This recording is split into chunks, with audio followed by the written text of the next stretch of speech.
Hello students, welcome to Amar tuition classes. आज मैं आपको एडमिशन ऑफ पार्टनर में क्वेश्चन नंबर 6 करवा रहा हूँ। आइए देखते हैं क्वेश्चन नंबर 6 में क्या दिया हुआ है। यह आपको पेज नंबर 207 पर दिया हुआ है। K and R the partners sharing profit and loss in the ratio of 4:1. They admitted P as a new partner for 1/5 share. Following balances were appearing in the books of K and R at the time of admission of P. Investment fluctuation reserve, ये एक reserve है। ये हमारे investments जो shares हैं उनका value कभी गिर जाता है। सपोज करो हमने किसी कंपनी के शेयर्स लिए हैं और उनकी वैल्यू रिड्यूस हो गई और लॉस हो गया, तो उसके लिए हम ये रिजर्व बनाते हैं। वर्कमैन कॉम्पेंसेशन रिजर्व, ये हम बनाते हैं हमारे वर्कर्स के लिए। जो वर्कर्स रिस्क के साथ काम करते हैं, जैसे कंस्ट्रक्शन साइट पे काम करने वाले वर्कर्स होते हैं, वो रिस्की एटमॉस्फेयर में काम करते हैं। वहाँ एक्सीडेंट होते रहते हैं। उस कंडीशन में अगर हमारे किसी वर्कर का एक्सीडेंट हो गया तो उसे कंपेंसेशन देने के लिए एक रिजर्व बनाया जाता है, जिसे कहते हैं workman compensation reserve. Bad debt reserve, ये एक प्रोविज़न है। प्रोविज़न बनाया जाता है कि हमने जिन कस्टमर्स को गुड्स सेल किए हैं वो वापस दे या ना दे पैसा, तो रिजर्व बनाया जाता है। इन्वेस्टमेंट एसेट्स हैं हमारे, एंड डेटर्स एसेट्स हैं हमारे। Pass necessary journal entries in the following cases. Number first, if market value of investment is as under. Market value of investment is 19,500। ना हमारा बुक वैल्यू जो है इन्वेस्टमेंट का वो 20,000 का है और मार्केट वैल्यू 19,500 की हो गई। तो मैं यहाँ पर लिख रहा हूँ book value of investment 20,000 minus market value of investment 19,500। 500 का लॉस हो गया। 500 का लॉस हो गया। बट इस 500 के सामने इन्होंने रिजर्व कितना बना कर रखा है? तो इन्होंने रिजर्व बनाया हुआ है 2,500 का। लॉस 500 का हुआ, बट इन्होंने रिजर्व में पैसा रखा है 2,500 का। रिजर्व जो है वो न्यू पार्टनर के आने से पहले ओल्ड पार्टनर्स अपने old profit loss sharing ratio में डिस्ट्रीब्यूट कर देते हैं। यहाँ पर एंट्री होगी investment fluctuation reserve account debit 2,500, क्योंकि रिजर्व 2,500 पड़ा है। उनमें से जो लॉस हुआ है इन्वेस्टमेंट में, ये लॉस की एंट्री है। To investment account 500 investment assets होते हैं। एसेट्स की वैल्यू रिड्यूस हो गई, कम हो गई, रूल अप्लाई होगा क्रेडिट व्हाट गोज आउट। उतनी इन्वेस्टमेंट्स हमारी चली गई। 500 हमने क्रेडिट कर दिया इन्वेस्टमेंट में। अब 2,500 में से 500 हमारा लॉस हो गया। क्लियर? ये 500 लॉस हो गया और हमारे पास रिजर्व पड़ा था 2,500। बाकी का अमाउंट कितना बचा रिजर्व का? तो वो बचा 2,000। तो वो 2,000 ओल्ड पार्टनर्स जो हैं के एंड आर, वो अपने ओल्ड रेशियो में, दैट मीन्स 4:1 में डिस्ट्रीब्यूट करके ले लेंगे।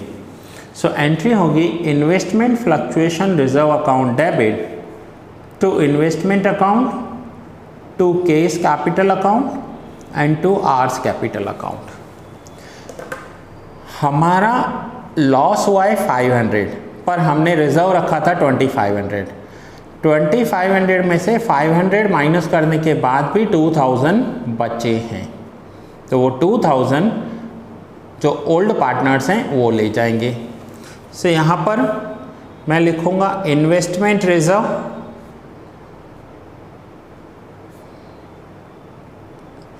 इन्वेस्टमेंट रिजर्व 2000 जो बचा है। 2000 कैसे बचा, तो मैं यहाँ लिख रहा हूँ 2500 रिजर्व था जिसमें से 500 लॉस हो गया। ठीक है, फिर से पॉइंट को समझो। इन्होंने इन्वेस्टमेंट्स लिए थे 20 में, मार्केट वैल्यू हो गई 19,500, 500 लॉस हो गया। अब 2500 के रिजर्व में से 500 लॉस हो गया, तो बाकी 2000 जो ओल्ड पार्टनर हैं वो 4:1 में, दैट मीन्स 1600 एंड 400 डिस्ट्रीब्यूट कर देंगे एक दूसरे के साथ। सो ये हुआ investment fluctuation reserve account debit to investment to K's capital to R's capital. ये है फर्स्ट कंडीशन। सेकंड कंडीशन है कि इन्वेस्टमेंट की वैल्यू 22,000 हो गई तो क्या करेंगे। सो अब रिकंस्ट्रक्शन चैप्टर में सीख कर आए हो, जब भी एसेट्स की वैल्यू इंक्रीज हो जाती है तो हम रिवैल्यूशन में क्रेडिट करते हैं। तो एंट्री होगी investment account debit to revaluation account, investment account debit to revaluation account 2000। अब इन्वेस्टमेंट की एसेट्स की वैल्यू इंक्रीज हो गई तो हमने किया investment account debit to revaluation account. अब रिजर्व तो पूरा पड़ा है 2500, तो रिजर्व कहाँ ले जाएंगे। ये तो इन्वेस्टमेंट की वैल्यू इंक्रीज हुई, एसेट्स इंक्रीज होते हैं तो रिवैल्यूशन में क्रेडिट करते हैं, आपको याद है हमने पहले भी किया है ये रिकंस्ट्रक्शन में। और रिजर्व तो ऐसे ही पड़ा है, और रिजर्व क्या है, ये ओल्ड पार्टनर्स के लिए होता है। सो उस कंडीशन में पूरा का पूरा रिजर्व, क्योंकि प्रॉफिट होगा तो रिजर्व कम होगा ही नहीं। यहाँ रिजर्व क्यों कम हुआ, क्योंकि लॉस हो गया। यहाँ प्रॉफिट हो रहा है तो रिजर्व कम होने का कोई क्वेश्चन ही नहीं है। So investment fluctuation reserve account debit to K's capital and to R's capital. तो ये था इन्वेस्टमेंट का पॉइंट।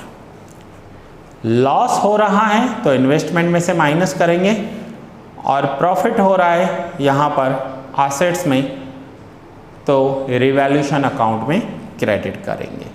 सो ये था फर्स्ट कंडीशन। नाउ सेकंड,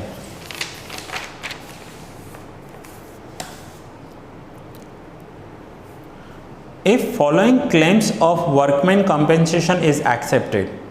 अगर वर्कर्स ने ये क्लेम किए हैं तो उस कंडीशन में क्या करेंगे हम। First is 6000। अगर वर्कर्स ने 6000 का क्लेम किया है तो क्या करेंगे। तो यहाँ देखिए हमारे पास वर्कमैन एक्सीडेंट कंपेंसेशन रिजर्व 7000 है, और उसमें से क्लेम आया है 6000 का। सो बाकी का जो बैलेंस बचा वो बैलेंस ओल्ड पार्टनर्स अपने 4:1 में डिस्ट्रीब्यूट कर देंगे। इन्होंने अंदाज़ा लगाया था कि इनका 7000 तक का क्लेम आ सकता है, लेकिन क्लेम 6000 का आया तो 1000 बच गए। तो जो 1000 बचे हैं वो दोनों पार्टनर में 4:1 800 एंड 200 डिस्ट्रीब्यूट कर देंगे। सो एंट्री होगी workman compensation reserve account debit to provision for claim to K's capital account and to R's capital account. ये तो था कि क्लेम कम आया, रिजर्व से क्लेम कम आया तो क्या किया हमने। अब सेकंड ये जो कंडीशन है, यहाँ पर इनके पास वर्कमैन एक्सीडेंट कंपेंसेशन रिजर्व फिर से 7000 बचा हुआ पड़ा है, और सेकंड कंडीशन में क्लेम आ गया इनके पास 8500 का। तो ये तो -1500 हो गया, शॉर्टेज हो गई। फर्स्ट कंडीशन में देखो क्या था इन्होंने 7,000 अलग करके रखे थे कि वर्कर्स का एक्सीडेंट होगा तो हम उन्हें देंगे, लेकिन वर्कर्स का एक्सीडेंट हुआ तो क्लेम 6,000 का आया, 1,000 बचा, इन दोनों ने डिस्ट्रीब्यूट कर लिया। लेकिन यहाँ क्लेम आ गया 8,500 का, 1,500 शॉर्टेज हो गई। सो ध्यान रखना, अगर बैलेंस बच रहा है, बैलेंस बच रहा है तो रूल लिख रहा हूँ यहाँ पर, क्रेडिट टू कैपिटल अकाउंट। अगर बैलेंस बच रहा है तो कैपिटल अकाउंट में क्रेडिट करो, ये दोनों हमने कैपिटल अकाउंट में क्रेडिट किया। लेकिन अगर शॉर्टेज हो रहा है तो जो रूल है वो क्या है, debit to revaluation account. Rules क्या बोलते हैं, रिवैल्यूएशन अकाउंट में डेबिट कर दो। तो उस कंडीशन में एंट्री होगी workers compensation reserve account debit 7,000, जो शॉर्टेज हो गई वो revaluation account debit. Revaluation account debit इसलिए किया क्योंकि लाइबिलिटी प्लस हो गई, इनकी लाइबिलिटी प्लस हो गई, इंक्रीज हो गई। Revaluation account debit to provision for workers compensation reserve. So ये था हमारा सेकंड कंडीशन। ठीक है स्टूडेंट, सो ये फर्स्ट कंडीशन आप पहले यहाँ से नोट डाउन कर लीजिए। ये फर्स्ट कंडीशन था, ये आप पहले नोट डाउन कर लीजिए यहाँ तक, या इसका स्क्रीनशॉट ले लीजिए। फिर उसके बाद हमने सेकंड कंडीशन की, ये सेकंड कंडीशन की जर्नल एंट्रीज हैं और ये सेकंड कंडीशन के सेकंड पॉइंट्स के रिजर्व्स वर्किंग नोट्स हैं। नाउ थर्ड पॉइंट, अब आइए थर्ड पॉइंट में देखते हैं इन्होंने क्या दिया हुआ है। थोड़ा सा ट्रिकी है लेकिन ध्यान से समझोगे तो आ जाएगा। If bad debt reserve is to be maintain on debtors 4,000, अगर बैड डेट रिजर्व डेटर्स पर 4,000 रखना हो तो क्या करेंगे। ऊपर देखो रिजर्व कितना रखा हुआ है, 3,000। नाउ बैड डेट रिजर्व क्या होता है, आपको पता है कि बैड डेट रिजर्व हम एसेट साइड डेटर्स में से माइनस करते हैं। एक इफेक्ट या तो एसेट साइड माइनस करते हैं, अगर हम बैलेंस शीट में से एसेट साइड माइनस नहीं कर सकते तो हम इसे लाइबिलिटी साइड दिखाते हैं। आपने बहुत सारी बैलेंस शीट ऐसी देखी होगी जहां पर BDR लाइबिलिटी साइड लिखा हुआ होता है, और एसेट साइड माइनस करना भी अपने आप में लाइबिलिटी इफेक्ट दे रहा है। अब पहले बैड डेट रिजर्व 3,000 था और अब 4,000 करता है। पहले बैड डेट रिजर्व 3,000 था और अब 4,000 करना है। दैट मीन्स 3,000 में से 4,000 अगर हमें BDR करना है तो हमारा BDR इंक्रीज हो गया। कितना इंक्रीज हो गया, 1,000, ठीक है, और 1,000 दैट मीन्स लाइबिलिटी प्लस हो गई। और अगर लाइबिलिटी प्लस होती है तो हम रिवैल्यूएशन में डेबिट करते हैं, तो एंट्री होगी revaluation account debit to bad debt reserve account. First condition revaluation account debit to bad debt reserve account. Now second condition में है 2,500 करना है। अब सेकेंड कंडीशन में यहाँ पर बता रहा हूँ, हमारा BDR 3,000 था और 3,000 में से 2,500 हो गया। ठीक है, पहले 3,000 में से 4,000 हो गया तो इंक्रीज हो गया।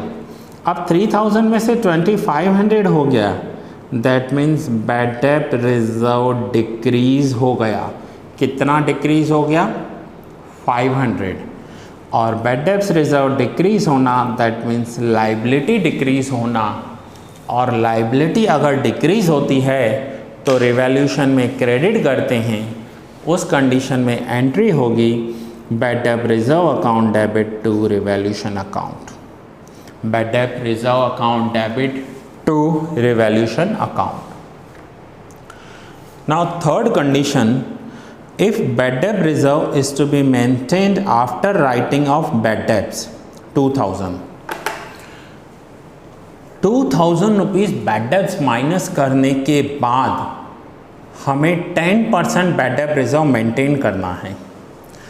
अब बैलेंस शीट में समझो क्या होगा, ये मैं रफली एक बैलेंस शीट बना रहा हूँ और उस बैलेंस शीट में यहाँ पर हम एसेट्स लिखते हैं, ठीक है, और उन्हीं एसेट्स में हम यहाँ डेटर्स रिकॉर्ड करते हैं। क्लियर है? डेटर्स हैं 70,000 रुपीज़ के, माइनस करते हैं बेड डेब्ट्स।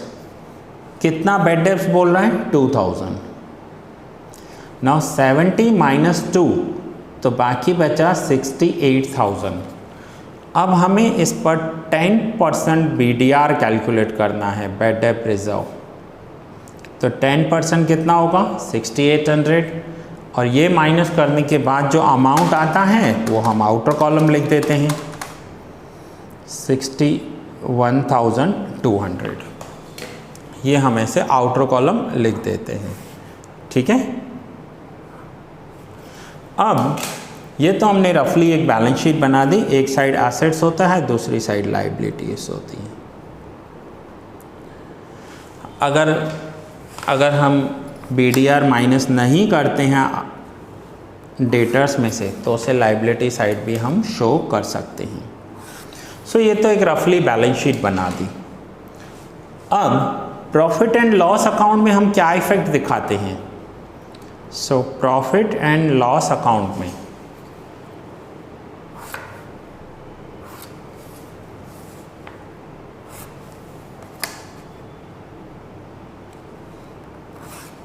डेबिट साइड हम लिखते हैं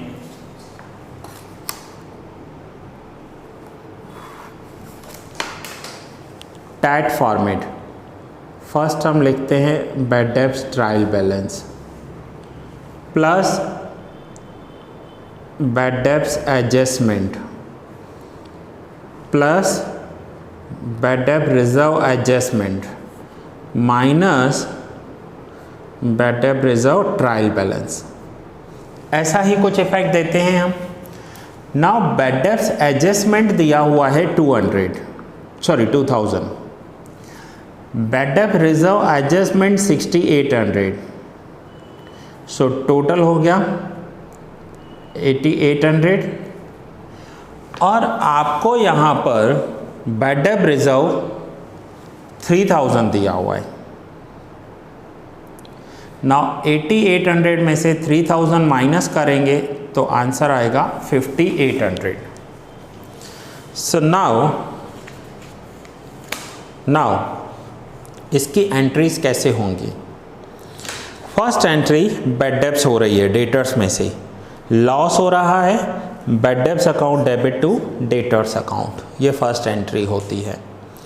फिर उस बेड डेब्ट्स को राइट ऑफ किया जाता है। ये आप 11th स्टैंडर्ड में राइट ऑफ करने के लिए एंट्री सीख कर आए हो कि जब भी बेड डेब्ट्स को राइट ऑफ करना होता है तो एंट्री होती है बेड डेब्ट reserve account debit to bad debts account. ये हमने राइट ऑफ किया एंड देन लास्ट में हमें फाइनली न्यू प्रोविज़न करना है 5800 का। वो 5800 कैसे आया वो मैंने यहाँ आपको करके दिखाया। सो उसकी एंट्री होगी revaluation account debit to bad डेब्ट रिजर्व अकाउंट। ये हम प्रॉफिट एंड लॉस अकाउंट में लिखें या रिवैल्यूएशन अकाउंट में लिखें, दोनों की मीनिंग सेम होती है। सो ये था, अगर बेड डेब्ट्स 2000 माइनस करने के बाद 10% का प्रोविज़न करना है तो एंट्री कैसे होगी। सो ये रही आपकी जर्नल एंट्रीज और ये रहा आपका working notes. So that's it students, ये लेक्चर मैं यहाँ पर ही पूरा कर रहा हूँ। इसके बाद मैं आपको नेक्स्ट लेक्चर में क्वेश्चन नंबर 7 करवाऊँगा और हम अपने आगे के लॉन्ग सम स्टार्ट करेंगे। सो ये लेक्चर यहाँ पूरा करता हूँ, मिलते हैं नेक्स्ट लेक्चर में।